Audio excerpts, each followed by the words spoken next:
안녕하세요. 스포츠토토 읽어주는 남자입니다. 아직도 스포츠토토와 인연을 맺고 수익을 내지 못하시는 분들 수익 낼 수 있도록 도와드립니다.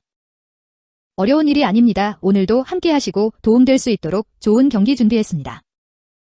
영상의 고정 댓글 확인해주세요. 5월 25일 몬트리올 캐네디언스 토론토 메이플 리프스 중계 NHL 분석.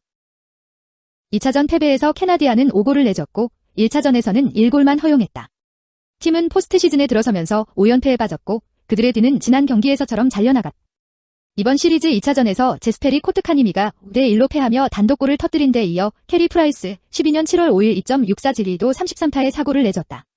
서브파 2차전 이후 선발로 나설 것인가 아니면 4연패에 빠진 제이크 앨런 11년 12월 5일 2.68 질리과 함께 파이프 사이를 오갈 것인가. 힘든 전화긴 했지만 프라이스가 해고될 것 같아요. 이번 시즌 몬트리올은 경기당 평균 2.77골을 기록한 높은 득점 팀이 아니었다. 타일러 토프는 정규 시즌 골과 득점 선두를 달렸고 이번 시리즈에서 2경기 만에 승점 2점으로 앞서고 있다. 메이플 리프는 토론토 하키와의 마지막 경기에서 그들의 공격이 감당하기 힘들었던 시리즈에서 동점을 만들었다. 나는 그들이 단순히 전방위 활력이 부족한 캐나다 팀과 홈아이스에서 3차전에 비슷한 경기를 하기를 바란다. 리프스는 올 시즌 경기당 골로 리그 6위에 올랐고 매튜스와 회사는 다시 공격에 나설 예정이다. 몬트리올은 그들의 수비에 의존하며 그들이 1차전에서 훌륭한 딜을 하는 동안 그들은 2차전에서 5골을 허용했다. 토론토가 3차전에서 공격적인 경기력을 발휘하길 바라며 수비도 꽤 잘해서 그런 것들을 더하면 리프스의 승리를 얻을 수 있다. 나는 이번 노스 디비전 플레이오프 경기에서 오버에 기댈 수밖에 없고 그 주된 이유는 토론토 공격이다. 그 공격은 1차전에서 1골만 넣었을 때 꽤 조용했지만 마지막 경기에서 램프를 5번 비추며 살아났다. 홈아이스에서 메이플 리프가 호루라기를 불며 나와 여러 골을 넣을 것이기 때문에 나는 그것이 다시 일어나기를 기대한다. 나는 몬트리올이 퍽을 득점하기 위해 고군분투할 것을 기대하지만 그들은 패배하지 않을 것이다. 두 가지 핵심적인 정면 배팅 트렌드는 언더를 가리키지만 이 게임에서 오버는 토론토 팀이 득점 근육을 푼 상황에서 승리하는 선택이다. 두 번째 경기입니다. 5월 25일 피츠버그 펭귄즈 뉴욕 아일랜더스 중계 NHL 분석. 4차전에서 펭귄들은 얼음 양쪽에서 고전했고 2시간 35분만을 남겨둔 채 잭 에스턴 리스의 짧은 골이 팀을 따돌리는 것을 막았다. 트리스탄 제리, 25년 9월 3일 2.75 질리가 26타에 4골을 내줬다. 그는 이번 시리즈에서 4경기 모두 3경기에서 4골을 내주며 골문을 지켰다. 제리는 케이시 드스미스와의 경기에서 부상과 함께 다시 선발 출전할 것 같으며 맥시미 라가스는 시즌 후반에 한 번의 완봉승에 그쳤다. 제프 카터는 시리즈에서 4득점, 3골 1도움으로 펜스를 앞서 나갔고 2경기에서 3골을 넣은 뒤 4차전에 1점을 등록하지 못했다.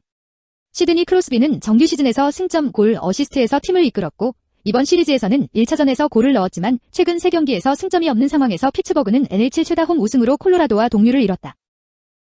펭귄들은 집으로 돌아왔고 그들이 리그에서 가장 많은 홈 승리를 위해 콜로라도와 비긴 동안 그들은 홈 아이스에서의 2차전을 졌다. 그들은 이 시리즈의 마지막 2경기에서 졌고 그들의 수비는 4경기 중 3경기에서 4골을 내주는 스타보다 적었다. 지난 경기에서는 거의 노쇼에 가까웠는데 한 골밖에 못 넣었는데 이번 5차전에서 다시 제 궤도에 오르는 것 같아요. 낮은 점수를 받은 아일랜드 사람들은 이 시리즈에서 득점력을 보여주었지만 나는 그들이 이번 경기에서 낮은 점수를 받은 방식으로 되돌아가는 것을 본다. 피츠버그는 4차전 패배와 정반대의 경기를 펼친 뒤 빙판 양면에서 선전하며 이번 경기에서 승리에 3대2로 앞서게 된다. 펜스가 지난 경기에서 한 골밖에 못 넣었는데도 이번 경기에서 나는 오버 쪽으로 기울고 있다. 제리는 4경기 내내 파이프 사이를 오가며 3경기에서 4골을 내줬다. 이것은 아일랜드인들이 리그에서 가장 낮은 득점 팀들 중 하나라는 사실에도 불구하고 말이다. 피츠버그는 홈 경기에서 맹활약하며 공격력이 다득점을 올릴 것이다. 나도 그들이 꽤 좋은 수비를 하고 있는 것을 보지만 아일랜드 사람들은 점수판에 오를 것이다. 펜스의 공격은 이 게임에서 이루어질 것이며 이것이 이 게임에서 오버가 선택되는 주된 이유이다. 세 번째 경기입니다. 5월 25일 플로리다 팬더즈 템파베이 라이트닝 중계 NHL 분석. 팬더스는 37개의 경기를 우승하면서 훌륭한 정규 시즌을 가졌다.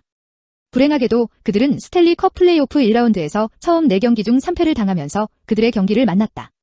특히 라이트닝은 정규 시즌 7.3의 수비 포인트 점유율을 합작한 맥켄지 위가루와 구스타프 포슬링에서 유닛이 보유한 재능에도 불구하고 지속적으로 오픈 스케이트와 오픈샷을 네트 위에서 찾아내는데 어려움을 겪어왔다. 게다가 크리스 드라이거와 세르게이 보브로프스키의 골 득실대는 두 골 모두 슈팅의 900% 이하를 아꼈고 보브로프스키가 경기당 5.3골을 허용해 최근 패배로 그를 교체해야만 했다. 수비가 고전하는 동안 공격은 이번 시리즈에서 좋은 활약을 펼치며 끊임없이 경기를 밀착시킬 수 있었다.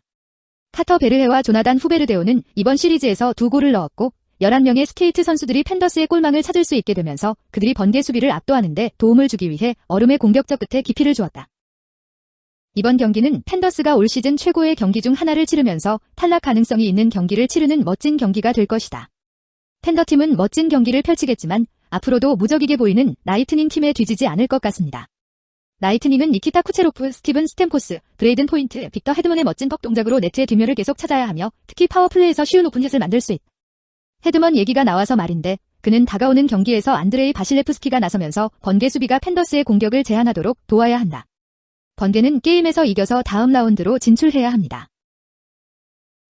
팬더스는 맥켄지 위거와 구스타프 포슬링이 선두를 달리고 있는 가운데 빙하이 수비 끝에서 더 나은 경기를 할 예정이다. 문제는 라이트닝 공격이 끊임없이 자신들을 상대로 오픈샷을 만들어 점수를 끌어올릴 수 있게 되면서 팬더스의 골 결정적 고민이 최악의 시기에 찾아왔다는 점이다. 이번 경기에서 라이트닝은 쿠체로프 포인트 공격 전체가 골대에 누가있던 쉬운 득점 찬스를 만들어내며 계속 골문을 쌓아야 한다. 공격형 얼음 끝의 팬더 깊이는 또한 카터 베르헤지와 함께 몇 번 네트의 뒷면을 찾을 수 있어야 하며 전체 유닛은 유닛의 백엔드에 대해 득점 기회를 찾을 수 있어야 한다. 5번은 두 가지 범죄가 모두 잘 진행되는 또 다른 높은 점수를 받는 게임에서 커버해야 한다. 네 번째 경기입니다. 5월 25일 위니펙 제츠 에드먼턴 오일러즈 중계 NHL 분석. 이번 시즌 제츠에게는 공격이 좋았지만 플레이오프에서는 일관성이 없었다. 1차전에서 4골을 넣었지만 4골 중 2골은 빈 골이었다. 2차전에서 그들은 단 한 골만 넣었지만 여전히 경기에서 이길 수 있었다. 제츠는 한 경기에 12위, 한 경기에 17위를 기록하였다.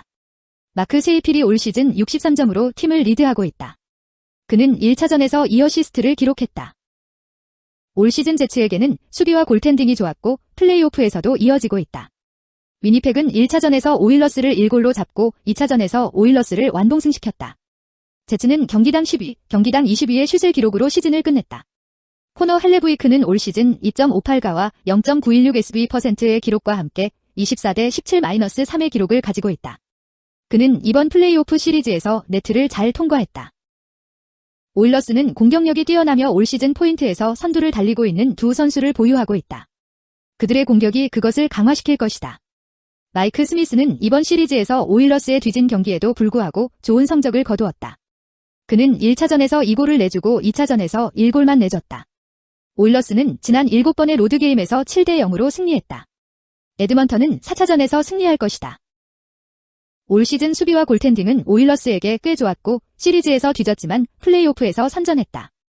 마이크 스미스는 1차전에서 2골을 내주고 2차전에서 1골만 내줬다. 올 시즌 제츠에게는 수비와 골텐딩이 좋았고 플레이오프에서도 이어지고 있다. 위니펙은 1차전에서 오일러스를 1골로 잡고 2차전에서 오일러스를 완봉승시켰다. 이 두 팀 간의 마지막 7경기 중 6경기를 언더파가 쳤다. 이 시리즈는 방어전이었다. 4차전에서는 언더파가 안타를 친다.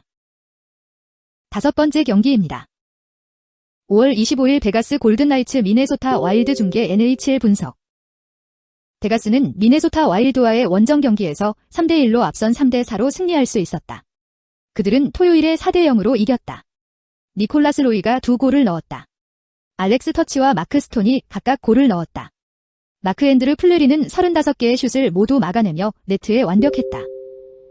이번 시즌 나이츠는 공격력이 뛰어났고 시리즈 2차전, 3차전, 4차전에도 모습을 드러냈다. 나이츠는 한 경기에 3위, 한 경기에 4위를 기록하였다. 마크 스톤이 올 시즌 61득점으로 팀을 리드하고 있다. 그는 세 번째 경기에서 2골을 득점하였고 네 번째 경기에서 1골을 득점하여 나이츠가 시리즈 선두에 서는 것을 도왔다. 디펜딩과 골텐딩은 나이츠 팀에게 시즌 내내 엄청난 것이었고 그것은 플레이오프에서 계속되고 있다. 베가스는 첫 두 경기에서 각각 한 골씩, 세 번째 경기에서 2골을 넣었고 네 번째 경기에서 와일드에게 한 골을 내주었다. 나이츠는 경기당 골에서 1위, 경기당 슈팅에서 3위를 기록했다. 마르크 안드레 플레리는 이번 시즌에 1.98가와 901SB%로 26-0의 기록을 세웠다. 그는 진리에서 3위, SB%에서 3위, 완봉에서 2위를 차지했다. 플레리는 이 시리즈에서 4개의 경기를 모두 시작했고 이번 플레이오프 시리즈에서 네트에서 훌륭했다. 디펜딩과 골텐딩은 나이츠 팀에게 시즌 내내 엄청난 것이었고 그것은 플레이오프에서 계속되고 있다. 데가스는 첫 두 경기에서 각각 한 골씩, 세 번째 경기에서 두 골을 넣었고 네 번째 경기에서 와일드에게 한 골을 내주었다. 마크 앤드루 플레리는 이 시리즈의 4게임을 모두 시작했으며 네트에서 아주 훌륭했다. 미네소타는 시즌 내내 공격력이 좋았지만 이번 플레이오프에서 골든 나이트를 상대로는 성공하지 못했다. 라스베가스는 이번 시리즈에서 미네소타보다 전반적으로 더 나은 팀이고 훨씬 더 좋은 경기를 하고 있다. 골든 나이츠는 5차전에서 승리의 미네소타를 홈패킹으로 보낼 것이다.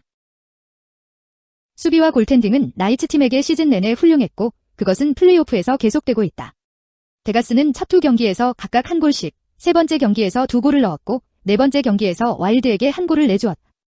마크 앤드루 플레리는 이 시리즈의 4게임을 모두 시작했으며 네트에서 아주 훌륭했다. 미네소타는 시즌 내내 공격력이 좋았지만 이번 플레이오프에서 골든 나이트를 상대로는 성공하지 못했다. 이 두 팀의 마지막 10경기 중 7경기 만에 언더파가 터졌다. 이것은 또 다른 낮은 점수 매치가 될 것이다. 5차전에서는 언더파가 친다. 오늘도 토토로 고민 중이십니까? 아직도 빚을 내서 스포츠 토토를 하고 계시지는 않으신가요? 이제 전문가와 함께 하십시오. 수익 복구를 모두 도와드리겠습니다.